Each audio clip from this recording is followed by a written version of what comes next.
பக்தர்களுக்கு என் அன்பு வணக்கங்கள். ஓம் சாய்ராம். என் அன்பு குழந்தைக்கு ஒரு அவசர செய்தியாக வந்திருக்கிறேன். உன் துணை அங்கு தேம்பி தேம்பி அழுந்து கொண்டிருக்கிறார்.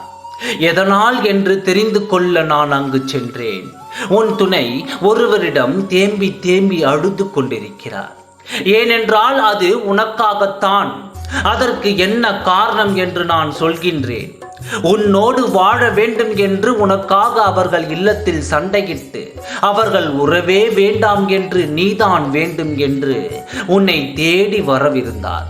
ஆனால் வரும் வழியிலேயே ஒருவர் உன் துணையை மடக்கி பிடித்து பல குழப்பங்களை உன் துணையின் மனதில் நிறுத்திவிட்டு இனி உன் வாழ்க்கையே இல்லை, நீ போனாலும் உன் துணை உன்னை ஏற்றுக்கொள்ளாது, நீ இப்படியே தான் இருந்தாக வேண்டும், நீ செய்த பாவத்தை மன்னிக்க அங்க யாரும் இல்லை என்று பல குழப்பங்களை உன் துணையின் மனதில் அவர் ஏற்றிவிட்டார்.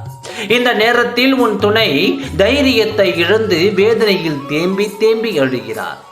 நான் இப்பொழுது என்ன செய்வேன், எனக்காக யார் இருக்கிறார் என்று அழுது கொண்டிருக்கிறார். அப்பொழுது சாயப்பாவிடம் மன்னிப்பு கேட்டு அழுதார்.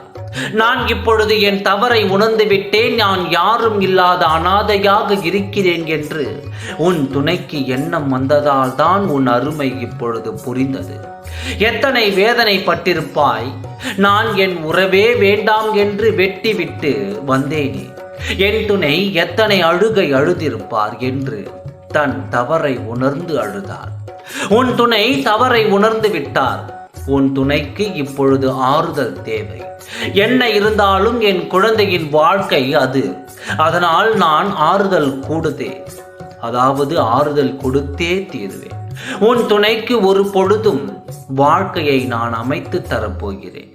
கவலை கொள்ளாதே, கவலைப்படாதே. உன்னுடன் தான் உன் துணைக்கு புதியதொரு வாழ்க்கையை அமைத்து தரப்போகிறேன். மனம் திருந்தி உனக்காக தன் இல்லத்தில் சண்டை போட்டு உன்னோடு தான் வாழ்வேன் என்று இன்று அனாதையாக நிற்கும் உன் துணைக்கு உன்னிடம் ஒரு புதிய வாழ்க்கையை தரப்போகிறேன். கவலைப்படாதே, நீ மனம் திருந்தி விட்டாய். இனி நீ உன் குடும்பத்தை நோக்கி நகரத்தான் போகின்றாய். நீ தேடிய உறவு உன்னை தேடி வரப்போகிறது மகளே. நீ விரும்பிய வாழ்க்கையை உனக்கு கிடைக்கப் போகிறது.